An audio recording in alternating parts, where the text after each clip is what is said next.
Mr. DeCroce from the Environmental Water Caucus.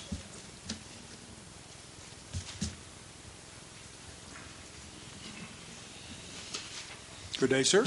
Good to see you again. Good morning.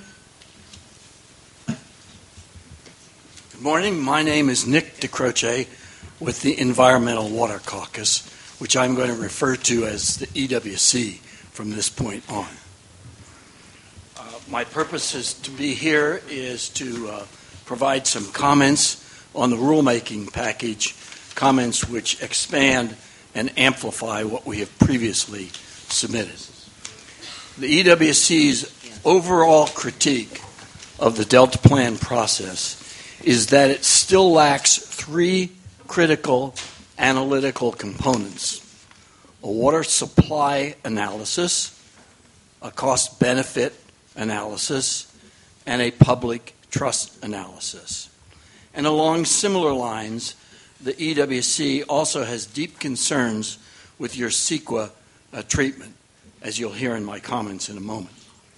The EWC provided extensive written comments on the proposed regulation, which can be found on page 102 of our January 14th comprehensive comments, which were also submitted.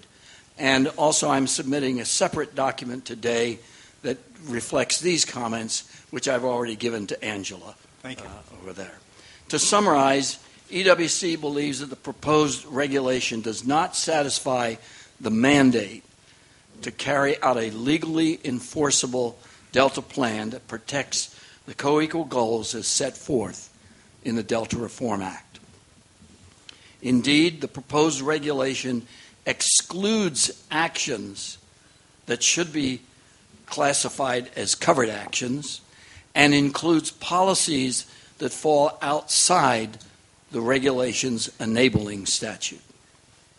First of all, covered actions are defined too narrowly.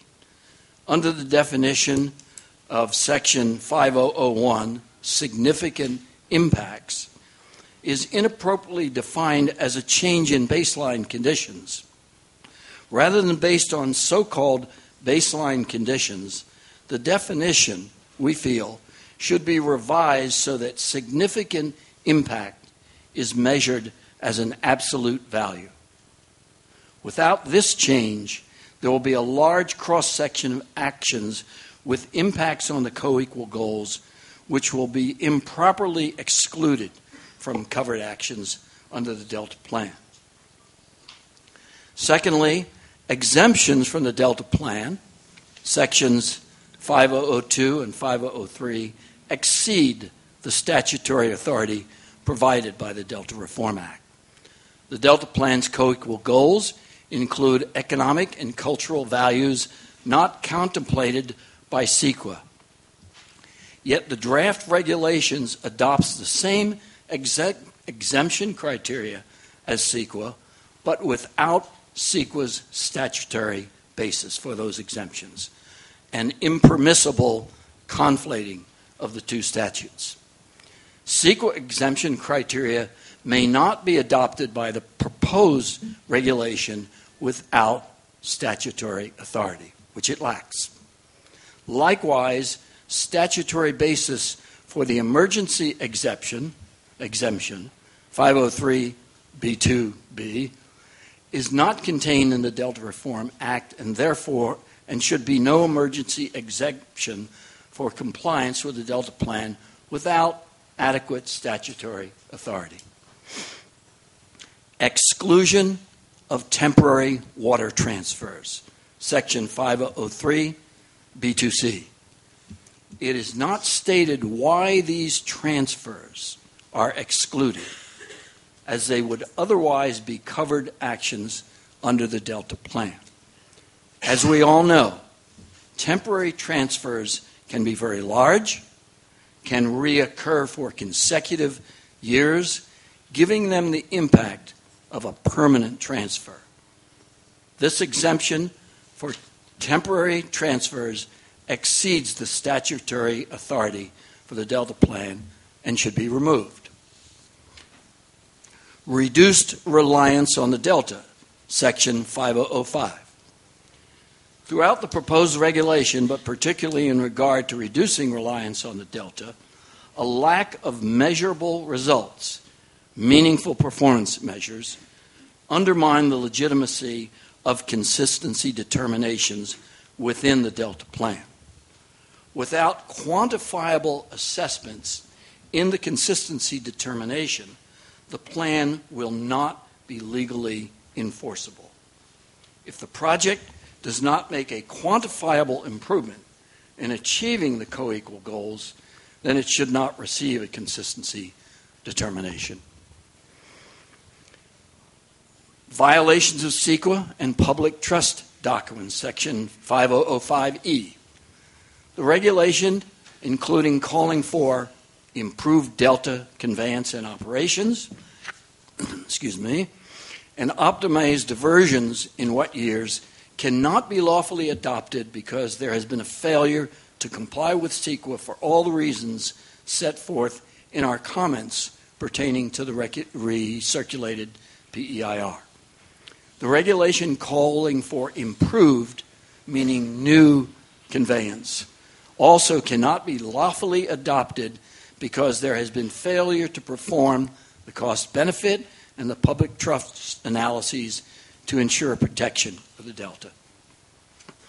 Separately, because the Delta Stewardship Council is a trustee agency, the proposed regulation must require the Council to consider whether a covered action is consistent with the public trust doctrine and make a consistency determination on that basis.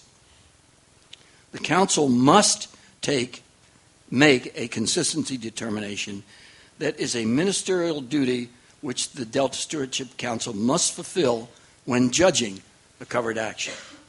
The proposed regulation's failure to include a public trust consistency determination as a component of judging a covered action violates the public trust doctrine and associated case law on its face. Updated flow objectives, section 5007. The Delta Reform Act does not require that the Delta Stewardship Council direct, manage, or provide guidance to the State Water Board's setting of Delta flow requirements. Rather, the Delta Reform Act requires that the State Water Board update the Delta flow objectives consistent with the public trust doctrine based on recommendations from the Department of Fish and Wildlife, which is part of the State Water Code. To emphasize the point, the Delta Reform Act clearly states that nothing in this division expands or otherwise alters the State Water Board's existing authority to regulate the diversion and use of water. And furthermore, the Act does not affect the public trust doctrine. As a result, the Council has no authority to propose a regulation that guides or places any condition on the State Water Board's setting of Delta flow requirements. Instead, the State Water Board is required to submit its flow criteria determination pursuant to this section to the Council. Further, to the extent that this section of the proposed regulation purports to set out criteria to determine whether the Board's Delta flow requirements are consistent with the regulatory policies of the Delta Plan, it is plainly contrary to the scope of the Act. This section exceeds the scope of the enabling statute and should be removed. And finally, and perhaps most critically, the Delta Reform Act does not allow the Water Board to set Delta flows that are necessary to achieve the co-equal goals, as stated in Section 5007. Rather, the Delta Reform Act and judicial precedent require the Board to set such goals consistent with the public trust doctrine, and the co-equal goals are not synonymous with the protection of public trust resource. As written, this section perverts the express language of the Delta Reform Act regarding the Board's duty to abide by the public trust doctrine when setting Delta flows and should either be removed or modified.